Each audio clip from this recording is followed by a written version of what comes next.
Okay, so a third potential explanation of this decline effect is exceedingly simple but exceedingly common, and it's maybe the most important one to learn to apply in your own work when you're doing statistical analysis. Okay, and so this is the idea of multiple hypothesis testing. So the problem here is that if you perform experiments over and over and over again, you're bound to find something, right? That's sort of the definition, in fact, right? If you keep rolling dice long enough, you can't just keep rolling dice and then yell Yahtzee, right? You get one shot at it, and the same is true with these experimental design. Okay, and so this is related to the publication bias problem in that you're only showing your positive results, but it's a little bit different because here you're talking about the same sample and you're testing different hypotheses over the same data. And so in these situations, either you shouldn't do it at all, or if you do have to do it for various reasons, you need to adjust the significance level down. That means you need to not settle for 0.05 as the threshold. You need to do something much, much lower. Okay, so to understand why, consider something pretty basic. Over completely random data, and we set the threshold at 0.05, this alpha at 0.05. So the probability of detecting effect where there is none is 0.05. Then the probability of detecting an effect when it exists is 1 minus alpha. Then the probability of detecting an effect when it exists on every experiment you do out of k experiments is 1 minus alpha times 1 minus alpha times 1 minus alpha times 1 minus alpha, assuming that they're independent. Right? It's okay to multiply probabilities together if those probabilities are independent. Okay, then the probability of detecting an effect where there is none on at least one experiment is 1 minus that total, right? So first we build up the probability of being perfect, and then 1 minus that is the probability of not being perfect, of making at least one mistake. Okay, so if you plot these numbers, what you get is, on the x-axis here is the number of tests, and the y-axis is the probability of at least one spurious finding, right, making at least one mistake. Well, it goes up like this. So as you get up to sort of 50 hypothesis tests, you're up at the 90% chance of at least one spurious finding. Okay, and so controlling this is known as controlling the family-wise error rate. This is the family-wise error rate of at least one mistake. So this is a pretty stringent. So what do we do about this multiple testing problem? How do we control the family-wise error rate? Well, one solution is the Bonferroni correction, which is just to divide by the number of hypotheses. Okay, so if your significance level is alpha, 0.05, and you do 20 experiments, you're testing 20 hypotheses, you just divide 0.05 by 20. So another correction is the Shiddak correction, which has this extra condition where the tests need to be independent. So even though we talked about in the last slide that in order to make that plot, we were assuming that they were independent, but the Bonferroni correction in general does not need to assume that. Okay, so if you're doing hypothesis tests that are related to each other, you can still do the Bonferroni correction.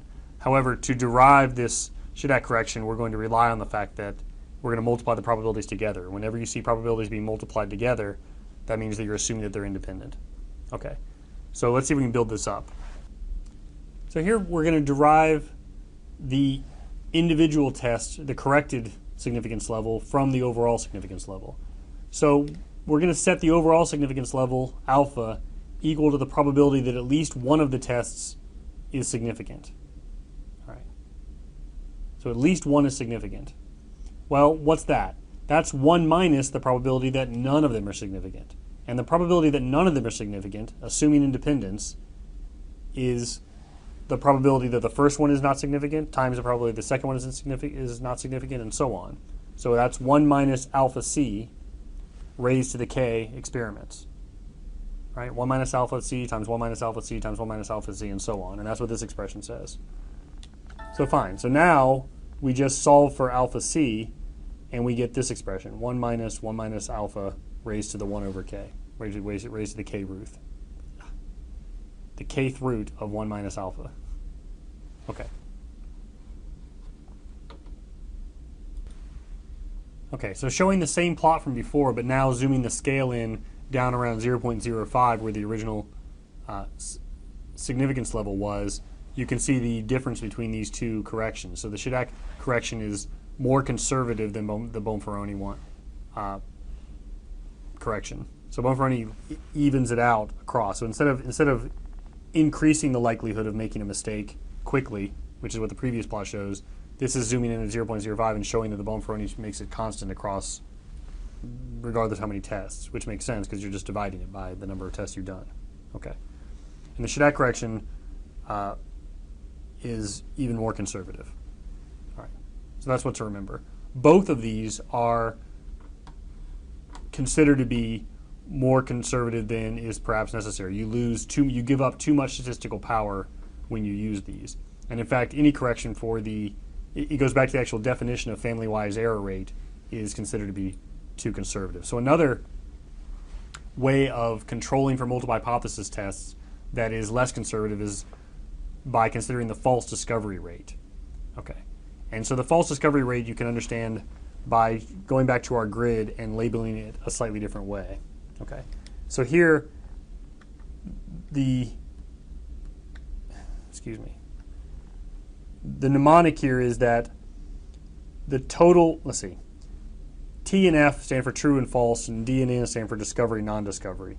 So false discovery is FD, true discovery is TD, true non-discovery is TN, and false non-discovery is FN. Okay. With this notation, the false discovery rate, FDR, which is sometimes called Q, is the number of false discoveries over the total number of discoveries. And so here in this notation, by the way, D is equal to FD plus TD. So these are counts. These are the number of true relationships and false relationships and so on. Okay. So this is the rate you're trying to control for. So the Bonferroni correction and other family-wise error rate corrections tend to wipe out evidence of the most interesting effects. We say they suffer from low power. So the false discovery rate controls offer a way to increase power while maintaining still some principled bound on error. Okay, and so it's more intuitively, it's based on the assessment that 4 false discoveries out of 10. If you reject the null hypothesis 10 times, you make 5 just quote discoveries. Having 4 of those be false is really bad, but it's much worse than making 20 false discoveries out of 100. The idea here is that finding true effects is a good thing, and so even though you're going to make some mistakes, if you can, the more you find, the more sort of value you've added. So how can you control the false discovery rate? Well, the Benjamini-Hochberg procedure gives you a way to do this, and so here's how it works.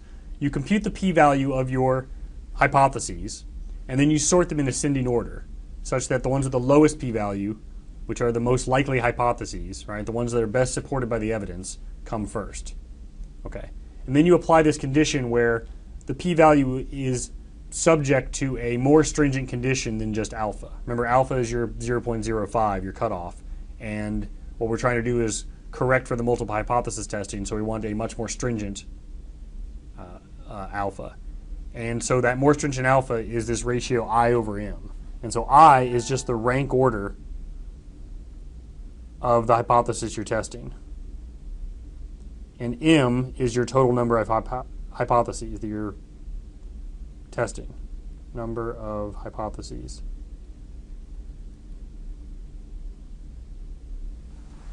All right. And the procedure says, well, find the highest I for which this condition holds, and then reject the null hypotheses for all I lower than that, except everything up until that point. Okay. And so here's what it might look like with 50. The first, and 0.05, I suppose I should have put that. So your first hypothesis has to, the first hypothesis is compared with a pretty stringent condition, 1 in 1,000. and the second one is double that, and the third one is triple that, and so on, all the way up to the 50th one, which would be 50 over 50, which is just your original alpha, 0.05. Okay, so this is a much tighter condition. And so what they're able to prove is that the false, under these conditions, following this procedure, the false discovery rate is less than T over M times alpha, where if you remember, T was the total number of cases where the null hypothesis is true. Okay. So here's what it looks like graphically. The little x's are above this line, and the dots are below this line, and the x-axis is rank order, and these are all your 50 hypotheses sorted in increasing t-value. And the line represents that threshold condition, and it slopes up with rank order, as we'd expect. And so here we'd say we'd find the highest I for which this condition holds, and accept everything lower than this. And here we had a pretty good run. We accepted sort of 30 out of 50 hypotheses. And notice that these actually are above the line, but we would still accept them.